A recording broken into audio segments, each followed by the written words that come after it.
Patuloy na mga ilang kalat-kalat na pag-ulan sa Southern Luzon, Eastern Visayas at Mindanao. Magpapatuloy pa rin, epekto pa rin ng surface trough mula kay 17W na magdudulot pa rin ng mga ilang moderate and heavy rain showers to violent, lalo na sa bahagi ng Eastern Visayas at Mindanao area. Nalalabi ng bansa, magkakaranas mga maulap na himpapawid sa buong bahagi ng Visayas at Mindanao, pero sa Estado ng Luzon, iiral pa rin ang ating amihan at katamtaman na may mga mauulap na kalangitan. Paglilinaw sa paparating na solar flare sa susunod na 2 araw, abangan.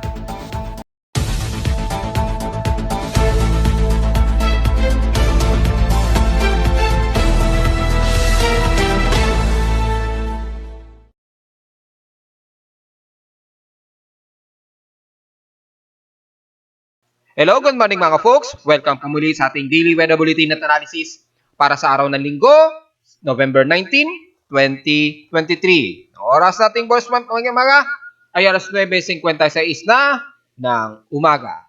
Kaya kahapon magiging makulimlim at medyo maulap pa rin ang ating himpapawirin, lalo na sa bahagi ng Luzon, kabilang na ang Metro Manila.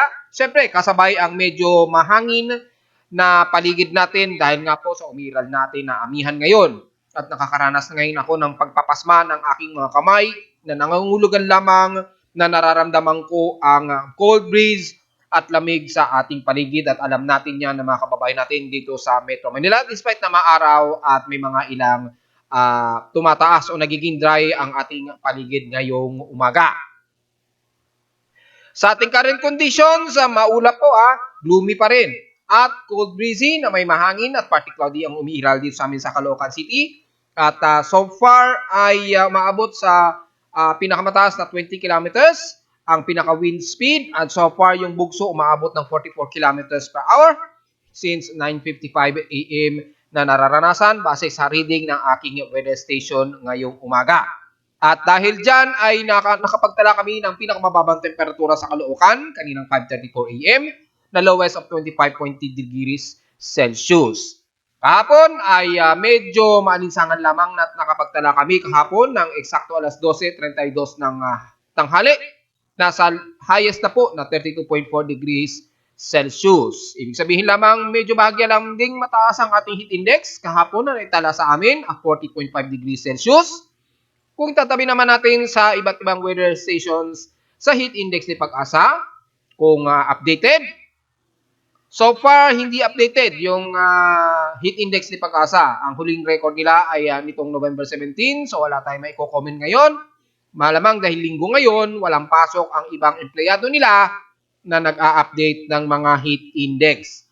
Inuulit ko, sana sa mga official natin sa Pag-asa, gawin naman ninyo sanang automated na yung mga measurement na ginagamit na ninyong aparato nationwide para hindi na kailangan manu-manuhin pa ng inyong empleyado. Automatic na magre-register siya at automatic magre-register yan sa inyong webpage, katulad na lamang ng aking PIMO Weather Monitoring System na kahit iwan ko yan sa aking tahanan at saan man ako magpunta, automatic nagre-register ng real-time ang aking mga weather data at mga automated na pinaparsing system ng aking webpage at ino-organize nito para sa mas madaling maintindihan na mga titingin sa aking website ng pinaka-detalye na hindi nami-miss kahit ng isang araw. Dapat ganun ang gawin ni Pag-asa kasi pagka walang pasok o holiday, hindi na na-update yung mga datas nila kagaya na lamang ng heat index. So, November 17 ang huli nilang naitala. Wala silang latest update kahapon. At syempre, wala silang ngayong araw at kahapon nga po ng November 18, 2023. So balik tayo sa aking weather station ay so far nga po ay nasa 40.5 degrees Celsius sa pinakamataas na po na heat index sa amin. So medyo comfortable na mas maituturing yan despite na dryer tayo dahil nga po sa ating amihan. Pero sa ating PH sa past 24 hours ay pagdating sa maalinsangang temperatura, ang Zamboanga Peninsula naman ang nangunguna sa may pinakamaalinsangang temperatura na nasa 35.8 degrees Celsius na temperatura dyan. Pero pagdating sa lowest temperature, pinakamababa na this time na naitala sa Baguio City at exact 14 degrees Celsius na pinakamalamig na po na temperaturang naitala sa Baguio City in past 24 hours. So sa mga nasa Benguet lalo na ay sa Trinidad at sa mga nagtatanim ngayon ng mga broccoli, cauliflower at mga repolyo, medyo harvest na po dahil unti-unti nang bumababa ng husto ang temperatura dyan. Nakakasama po yan sa mga gulay kapag nagkaroon na ng sobrang baba ng temperatura at magdudulot ng mga frostbites. Nasisira ito sa mga repolyo, cauliflower at ating mga broccolis natin. So hanggat maaga pa ay medyo harvest na po dahil po masisira yan kapag sumobra pong bumaba ang temperatura at mabalutan yan ng yelo kapag mas bumaba pa yan sa 13 degrees Celsius pababa dyan sa bahagi ng Baguio City. Lalo na pagdating sa bahagi ng Benguet area. Take note yan mga folks ha. 14 degrees na po ang pinakamababang temperatura sa Baguio City ngayon in this past 24 hours. Pinakamababa na yan na naitala ngayong buwan sa Baguio City. Sa Inulan naman ng Katarman, Samar ay pagdating sa Inulan ay nangunguna sila sa may total of 183 millimeters na violent rain showers na naitala kahapon. Well, sa loob ng isang linggo sa amin sa Caloocan, wala kaming naitalang pag-ulan so far, kaya wala tayo maibabalita. At sa buong November, total rain showers ay nakapagtala lamang kami sa ngayon ng 79.2 millimeters na total rainfall na way below normal po ang aming total rainfall. Well, normal na yan dahil nga po typically ang mas uulanin ngayon ang eastern portions ng ating bansa. At alam naman natin na ang climate 2 at climate 4 ng ating bansa ang mas uulanin kapag ganitong buwan ng November at December. Sa ating outside humidity ay currently ay drier pa rin tayo at 67% at bumababa ito ng 3% since last hour. At mataas pa rin ang ating atmospheric pressure at nasa 1,013 hectopascals. Steady ito ha at asahang magiging steady ito na ganyang katataas o mas hihigit pa hanggang sa pumasok na ang buwan ng December. Expected na po yan mga folks. Sa high tide and low tide status ay may 3 minutes pa tayo to low tide. So manatiling low tide ito at inaasang maghapon na naman na mababa ang karagatan o level ng dagat sa pampang ng Manila Bay. So layo-layo pa rin tayo mga folks, lalo na sa mga malilit nating mangingisda na ayaw masyadong lumayo-layo sa pampang ng Manila Bay. At so far ay wala tayong komento sa ating air quality. Maganda naman ating air quality. Diretso agad tayo sa almanak. Ay sumikat ang haring araw kaninang 5:59 AM at inasang lulubog ito mamayang 5:23 PM. Ang ating 35% illuminated na po na liwanag ng buwan o waxing crescent ay sisikat po ito mamayang 11:25 AM at lulubog naman ito mamayang gabi na at 11:01 PM naman.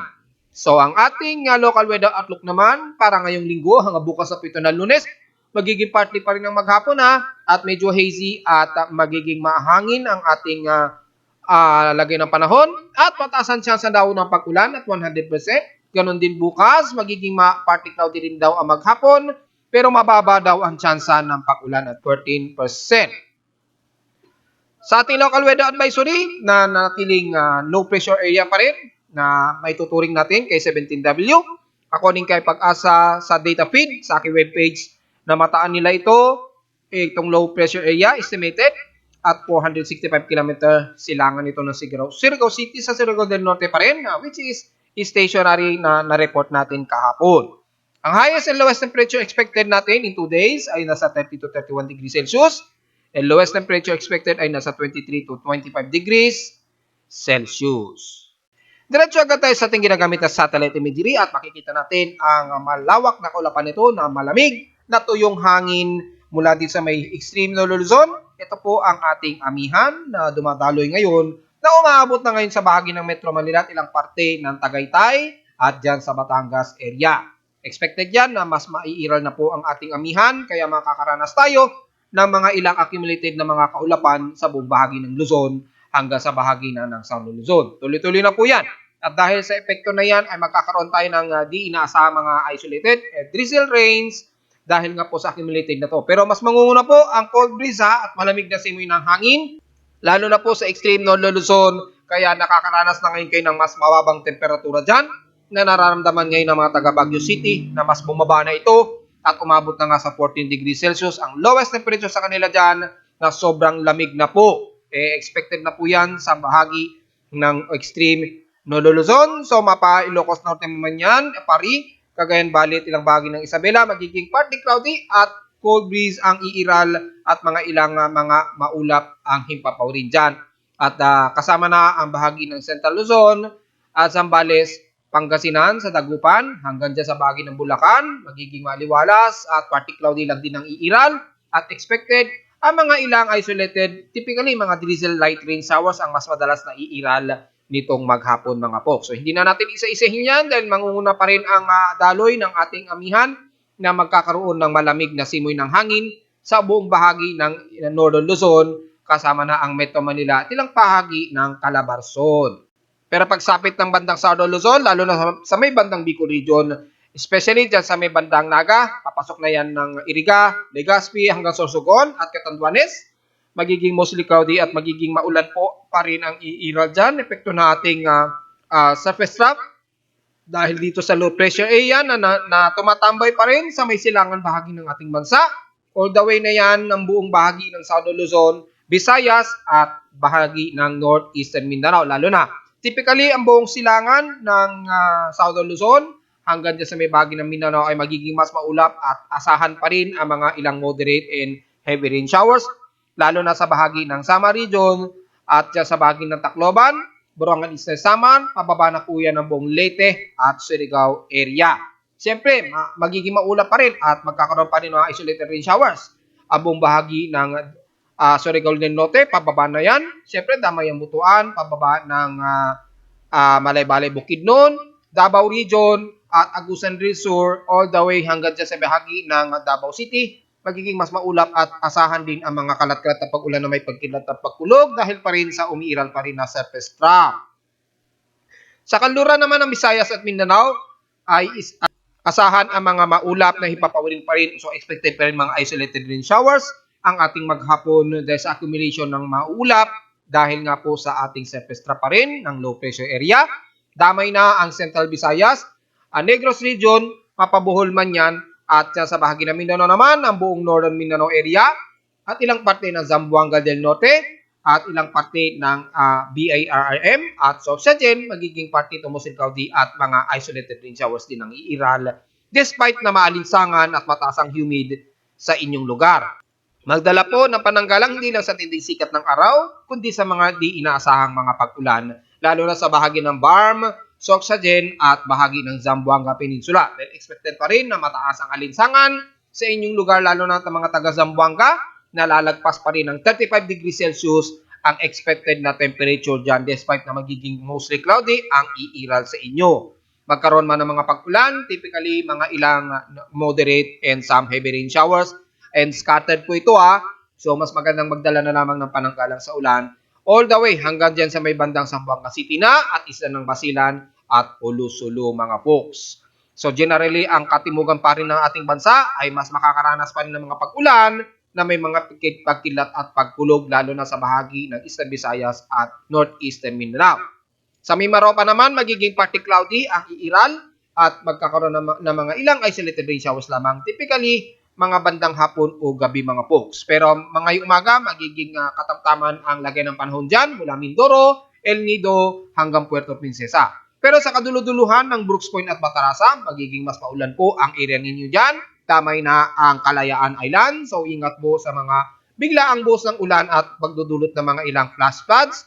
Huwag naman sana mangyari mga folks. Magdala na namang ng mga pananggalang sa ulan. Nitong maghapon, the expected po yung extension ng surface trap ay aabot sa bahagi niyan ng Brooks Point at kaduluduluhan na po ng Balabac area sa Palawan.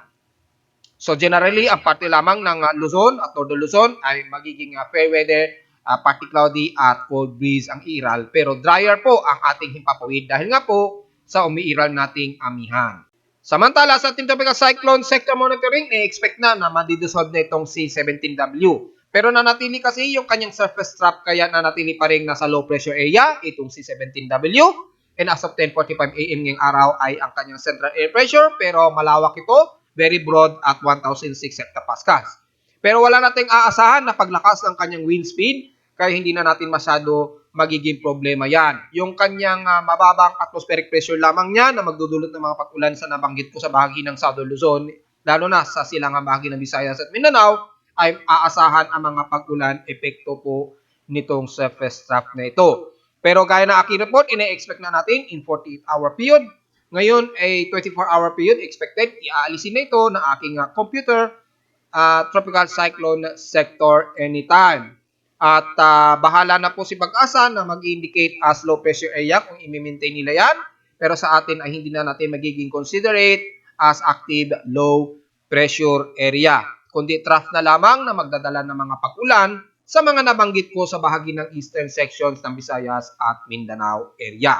At dahil nga po ay nalusaw na po itong si 98W na nabanggit ko nga po kahapon, ay expected na wala tayong aasahang pamumuo ng anumang tropical wave o sama ng panahon sa susunod na 5 araw. At maaari pang mag-extend yan hanggang 7 days, depende sa magiging accumulation sa mga susunod na 5 araw.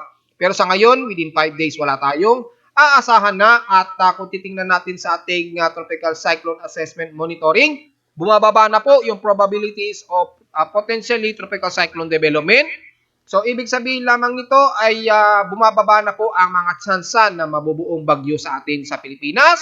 Siguro mga katapusan na yan ng November hanggang pagpasok ng unang linggo ng December. Kaya kung titingnan natin sa ating tropical cyclone formation probability in climatological, ay napakaliit na po ang porsyento na magkakaroon pa ng tsansa ng pamumuo na anumang sama ng panahon. May makikita na lamang tayo na at least 20% dito sa silangan ng Visayas o Northeastern Mindanao area.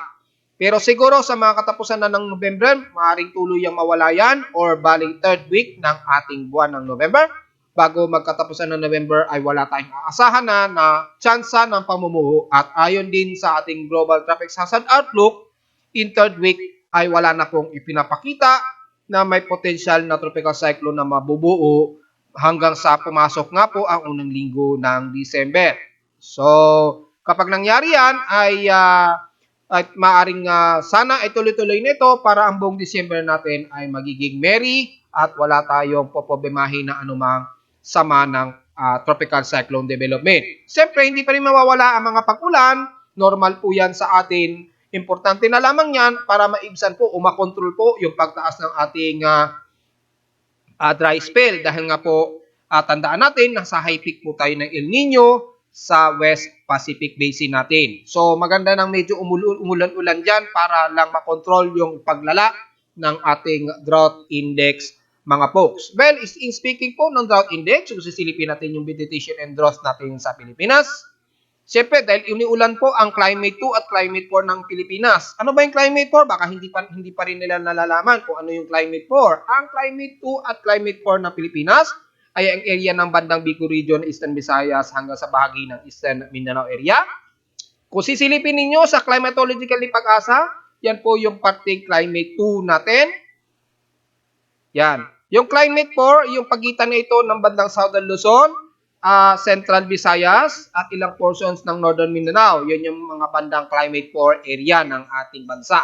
Typically, sa bahagi sa month of November and December, ay typically po uulanin ang mga areas na aking binulugan. Yan kasi ang Climate 2 and Climate 4 natin. Sa buwan ng November and December ay mas madalas na uulanin pagsapit po ng mga ganitong magtatapusan ng taon at unang linggo ng January hanggang February sa susunod na taon. Ganyan po ang nangyayari. So, mapapansin ninyo, mas uulanin kayo dyan sa bahagi ng Bicol Region, dyan sa may bandang Eastern Visayas at Eastern Mindanao. Mapapansin ninyo. Hindi gaya sa may kanlurang bahagi ng bansa natin, mas umiikli na o mas kumukunti na ang tsansa ng mga uulanin kasama na ang Metro Manila at Northwestern Luzon area. Hindi na masyado umuulan dyan. Yan typically mga silangang bahagi ng ating bansa. Pero yung ating namang drought index ay tumataas naman sa kanluran bahagi ng bansa, especially sa may Northwestern Luzon. Ayun, tumataas ng bahagya. Nagkakaroon na ng moderation yung dry spell natin sa Ilocos Norte at buong bahagi ng Zambales region at sa Pangasinan area. Nadadamay na ilang portions ng Palawan at Mindoro, sa may kanluran naman ng Panay Island at Negros region, at sa Zamboanga Peninsula naman sa bahagi ng kanluran ng Mindanao area. Well, sana wag masyadong lumaya yan mga folks. Dahil kung titingnan natin sa 3-month SPI o yung ating dry spell monitoring, nanatili daw na nakataas pa rin ang parting Bicol Region at Eastern Visayas at ilang bahagi ng Palawan at Northeastern Luzon area. Pero kung ikukumpara natin sa ating real-time in monthly monitoring ay tumataas ang kalurang bahagi ng bansa na ayon sa aking monitoring hanggang nitong huling November 17, 2023 ay tumataas ang dry spell potential ang bahagi ng Ilocos Norte at West portions ng Luzon, Visayas at Mindanao area. Sa may eastern portions medyo bumababa dahil nga po sa patuloy po ng pag-uulan na nangyayari ngayon buwan ng November at inaasahan na tuloy-tuloy yan hanggang December nitong taon. So, maging take note na lamang just in case na minimal ang nagiging pag-ulan sa bahagi na ng Bicol Region ay wag pa rin nating maliitin kahit na inuulan kayo dyan dahil matindi pa rin ang potensyal na magkakaroon ng tagtayo. Maganda na rin yan dahil sa darating na susunod na dry season next year ay mapaghandaan natin ang magiging case scenario ng pagiging dry season natin next year. Samantala, sa ating space weather, may lilinawin lang tayo dahil may nagkomento kasi sa inyong lingkod kahapon na may kumakalat daw umano sa Facebook page na magkakaroon daw ng super space weather o superstorm na mangyayari sa kalawakan. Well, base sa ating KP index, kung pagbabasa natin ang ating space weather observations, direkta ito mula kay NOAA mismo ay bukas po ng November 30 ay asahan tayong magkakaroon po ng KP 5 index o G1 geomagnetic storm at probably ay posibleng umabot ng G2 geomagnetic storm. Ibig sabihin mga hanggang moderate ito na paglala ng ating coronal mass emissions mula sa araw na tatama sa mundo. Pero wala naman tayong nakikita na significant na superstorm dahil hanggang G1 pa lamang ang nakikitaan natin sa ating KP index monitoring ngayong araw.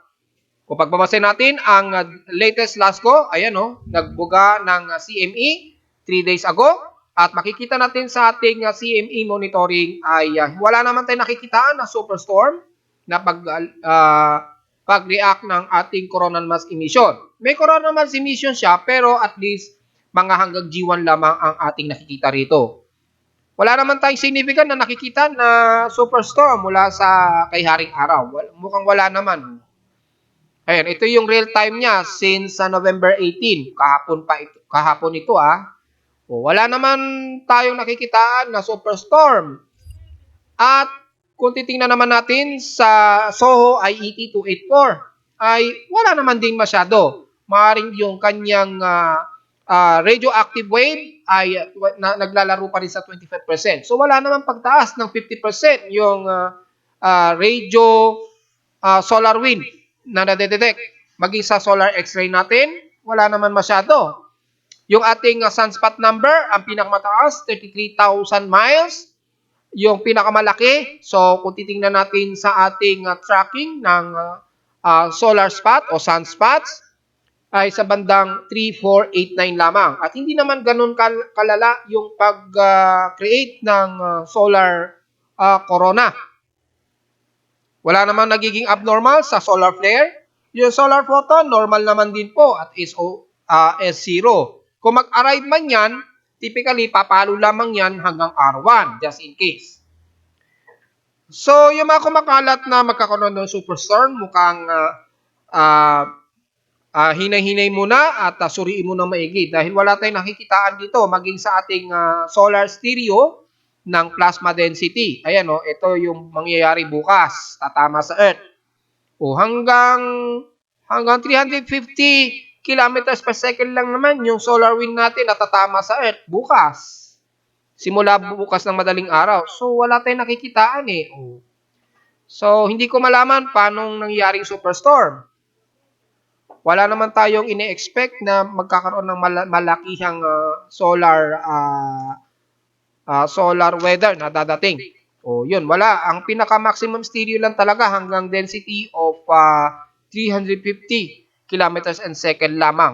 So, yung mga kumakalat na yan, wag basta-basta paniwalaan dahil sa ating real-time na monitoring dito sa ating space weather observation, wala naman tayong nakikitaan na tsansa na umabot sa superstorm yung coronal mass emission mula sa haring araw.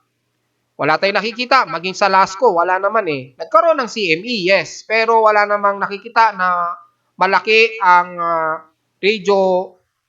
CME emission mula sa ating haring araw. So, yung mga nagpapakalat na ganyan, masyadong fear-mongering, wag po natin basta-basta paniwalain dahil wala namang nakikitaan tayo sa ating space weather monitoring. Yung auroral event nga, wala nga pong extrapolated, mababa lamang. Yung ating ionospheric density ay mababa lang din. Ang huli nga na itala lamang sa may bandang South America at bandang Mid-Pacific. Yung ating GOS magnetometer naman, hindi naman masyadong mataas. Moderate lamang yung D at H component. So, dapat bago magkaroon ng malakas na superstorm, yung ating magnetometer, pipitik ng todo-todo yan. Naaabot ng more than 50 nautical newtons pala, rather. Hindi nautical, newtons. More than 50 newtons dapat ang magiging D at H component natin. At makikita natin sa ating forecast ng ating solar wind dapat. Makikita ang magiging specific ng superstorm. Wala naman tayo nakikita na superstorm eh. Magkakaroon man ng CME pero hanggang G1 lamang, hanggang G2 ang ating nakikita starting bukas. So, wala masyadong context at wala pong katotohanan na kumakalat sa Facebook page na magkakaroon ng ganung kalalang superstorm. Hindi naman ibig sabihin na hindi mangyayari yun, pero hindi bukas.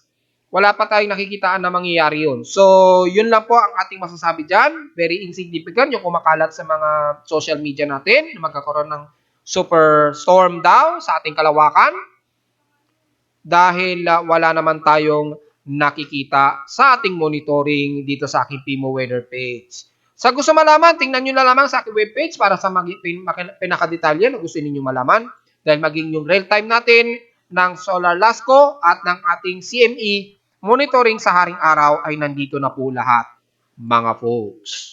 At narito naman ating 3-day 20 weather forecast para sa araw ng Linggo, November 19, 2023.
At hanggang dito na lang po ating daily weather bulletin at analysis para sa araw ng linggo, November 19, 2023. Huwag po kalilimutan na mag-like, share, and subscribe po sa ating YouTube channel at visit lamang at pakisuyo na lamang po, pakisubscribe po sa ating YouTube channel at visit lamang din sa aking website na www.pimoweather.com pa sa mga gusto nyo malaman ang pinaka-actual na detalye. At bago tayo maniwala sa mga kumakalat, ay pwede ninyong bisitahin aking website, lalo na sa lagay ng ating solar o space weather activity na makikita ninyo yung pinaka mas maintindihan data kung talaga mangyari ba ang superstorm na kumakalat sa social media, ha? Bago tayo basta-basta maniniwala. Kasi masyadong fear-mongering po yung mga kumakalat na yan, ha? So, inuulit natin, visit lamang sa website at makikita ang buong detalye and almost all, lahat, real-time po yan mga books, ha? So, kahit iwan ko yan, automatic yang nag-a-update para sa mga gustong bumisita. At sa mga data feeds mula sa iba't ibang weather agencies. Maraming salamat po mga folks at magandang araw po sa ating lahat.